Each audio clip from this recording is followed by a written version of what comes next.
prévision des besoins en ressources humaines.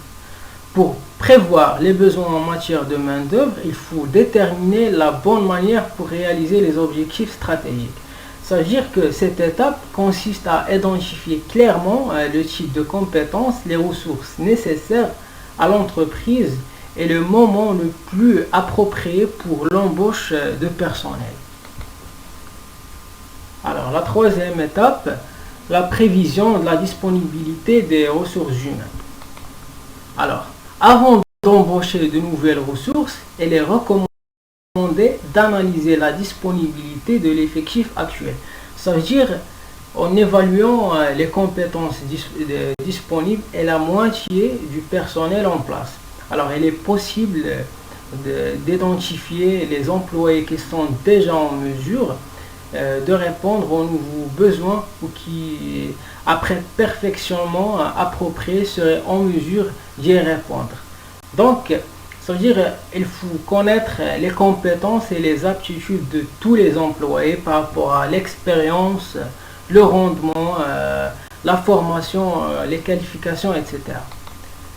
Alors, la quatrième étape, l'analyse de l'écart. Alors, une fois les besoins et les disponibilités de main-d'œuvre clairement établies, il faut comparer ces informations afin de vérifier s'il existe des écarts. Alors, cette étape consiste à comparer le nombre de postes prévus dans chaque catégorie d'emploi en tenant compte des exigences du poste avec le nombre d'employés susceptibles d'y répondre. Ça veut dire soit par avancement ou bien par promotion.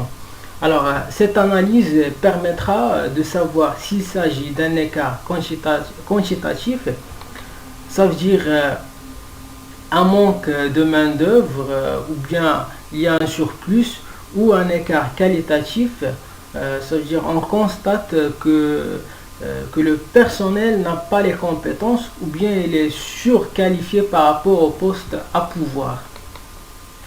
Alors, la cinquième étape, c'est la planification des actions en ressources humaines. Alors, lorsque le type d'écart est bien établi, il est plus facile de choisir les meilleures actions à entreprendre pour combler l'écart constaté. Alors, parmi les actions qu'on peut mettre en place, si on a un écart quantitatif, on peut faire l'action qu'on peut mettre, c'est l'embauche ou bien un programme de recrutement interne et externe, réduction, c'est-à-dire mise à pied temporaire ou permanente. Et si on a un écart qualitatif, on peut mettre en place une restructuration, évaluation de la performance, l'apprentissage, formation et perfectionnement. Voilà, c'est tout ce qui concerne l'introduction au management des ressources humaines. Alors, la prochaine vidéo du cours de la gestion des ressources humaines, on va voir l'aperçu sur les différents domaines des ressources